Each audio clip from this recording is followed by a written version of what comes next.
G'day guys, it's Will here from Rosebud Mowers, mowermerch.com.au, batterygear.com.au and roboticmower.com.au. So many websites now, so many useful tips and tricks coming your way, and today we've got a hedge trimmer. This is probably one of our biggest asked videos, is how to sharpen a hedge trimmer. Man, super divided in the market on how to do this, whether you take the blade system off, put it onto a jig, buy a special tool, use a Dremel, use a flat disc on an angle grinder, flappy disc. So we're here today to basically tell you how we do it here at the shop and the best way that we've found over the years to get the best quality of cut. So first of all, what we've gone ahead and done is taken our guard off the hedge trimmer. This is pretty much the only disassembly you'll need to do. On some hedge trimmers we do take the handles off so we can get to the back part of the blades. And a very, very rare occasion where we have to disassemble the blades completely. We want to avoid disassembling the blades completely because depending on the brand, make and model of the hedge trimmer assembly, getting the settings right back onto these nuts and bolts can be quite difficult and cause blade binding. So the least amount of touching you can do on the blades itself will eliminate any binding up of the blades or restrictions in the gearboxes causing further issues. So I've taken the guard off here. The second thing that I usually go ahead and do is I wire brush the blades. Now keep in mind, I'm not telling you to wire brush your blades all the time. I'm only telling you to wire brush your blades if you intend on doing a blade sharpen. The reason being is even though we're running a brass wire brusher on my impact driver here, it will dull the blades further than what they would be. So only do this if you intend to sharpen your blades. So what I've done is I've cleaned off all the gunk on the blades. I have separated them both ways to make sure that I can clean the bottoms and the tops of the blades to get off any dirt, grit, anything that could bind up the blades or change how they'd be cutting. Once I've wire brushed both sides, top and bottom, I'm basically ready to sharpen. So what I'll basically do is I will have the largest gap on the blade as I possibly can, and I'll do one side of the blades at a time. Okay guys, so the tool that we've been using for the 5 or 6 years here at the shop is an angle grinder with a cutting disc on it. We found that this is the best way to get the most accurate sharpen on your blades. Using a flappy disc will leave a curve in your blades and you will not get a accurate sharpen, and it will put way too much heat through the blades, which will ruin the heat treat of your tempered steel. Using any thicker grinding blades, again, are too thick, put too much heat. I don't like using a Dremel or a diamond stone. Again, I don't find it's accurate enough using a circular tool, and I find that it's too difficult to get that sharpen accurate. Now, you do need to be careful with a cutting disc wheel as well, because if you apply too much pressure, then it will heat up the steel. So basically all we're doing is we're not grinding steel away, we're just polishing the steel. We're polishing the steel just so we're taking the fine layer of grit and shit off the steel, putting a nice edge on it very, very carefully. It is a knack. So if you do have like an old set of hedge trimmer blades at home, practice on that first, get lots of practice at it, because it is quite difficult to get an accurate grind and it does take time and practice.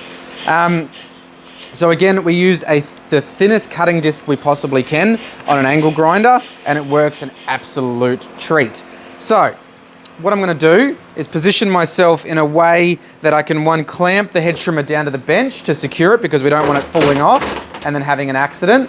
So we want to clamp that down as best we can, whether it's putting it in a vise, clamping it to the bench. Normally I'd pop it in the vise or have it clamped to the bench, but it is a little bit hard to get that camera angle right. So what I'm going to do is I'm going to get young Luke over here, who is going to grind the blades while I hold the hedge trimmer for him, and I'm going to talk through it a little bit as best as I can over the noise of this grinder. So give us a sec, we'll get it all set up. Come here, little man. So I've got young Luke here, and he is going to help us grind these blades while I hold it for him and basically describe what I'm doing. So Luke, if you can just sit the angle grinder in there without starting it for a second and show the angle and how you're going to support the grinder. So basically he's just sitting it there, two hands, and he's following the angle of the blade itself with the grinding wheel. He is not applying any pressure. He is just polishing the basically the cutting part of the blade very, very lightly with the disc, and just a slight rubbing movement back and forth. So fire that grinder up, Lukey. I'll hold the blade for you.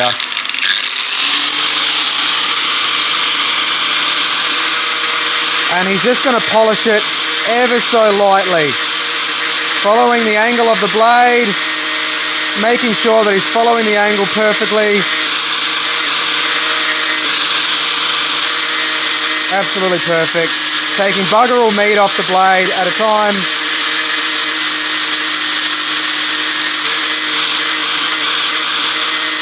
Alright, perfect, Luke. You can stop there for us if you like.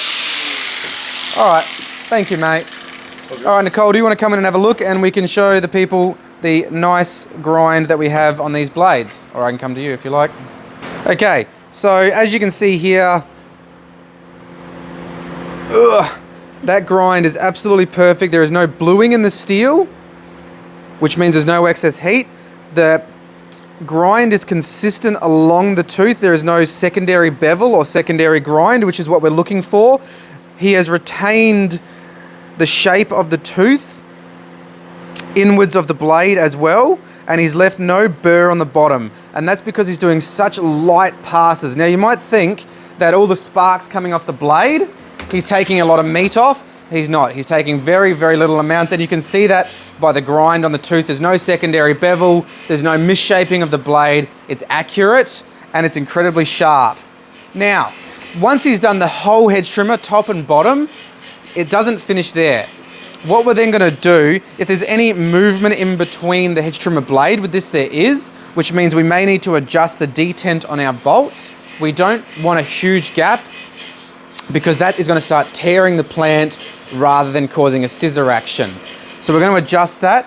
But after we've done that, we're going to heavily lubricate our blades. Now here at the shop we use Inox. It's great, I've always used it. It's just my favorite lubrication. We're going to spray them down really heavily, top and bottom, in between any channels or tracks of the blades. So once we have sprayed down the blades and heavily lubricated them, after we've changed the detent, we're going to run the hedge trimmer at full throttle.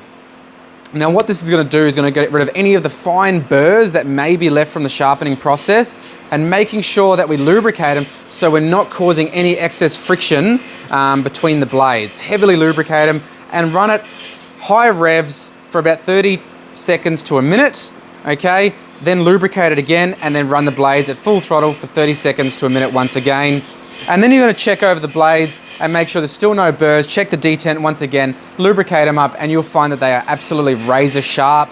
Every angle is absolutely perfect and it's ready to go back to work. Now again, you can do this process on any hedge trimmer. Just be careful, cheaper brands have thinner blades and it's easier to blue the steel. Your high quality machines like your Husqvarnas will have thicker steel, heavier blades, so a little bit easier to sharpen. But definitely if you're new to this process, be careful, be safe, and don't put too much pressure. It's a very finite touch, and if you've got an old hedge trimmer at home, practice on that first. The last thing that we'll do to this, if you have a grease port on the bottom of your gearbox, which this Husqvarna does have, pump a bit of grease. It's really important that you don't over grease hedge trimmer gearboxes because it will cause a lot of friction inside that box. So especially with your battery units, do not over grease. 2 or 3 pumps or 2 or 3 dabs is enough.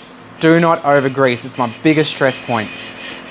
Otherwise, lubricate, put it all back together, make sure you change your detent. Once it's back together, do that final run up, make sure there's no friction in your blades. The easiest way to tell if there is any friction in the blades is just to feel with your hands for heat. If you feel like you've got a hot spot in your blades, one of your bolts is probably too tight.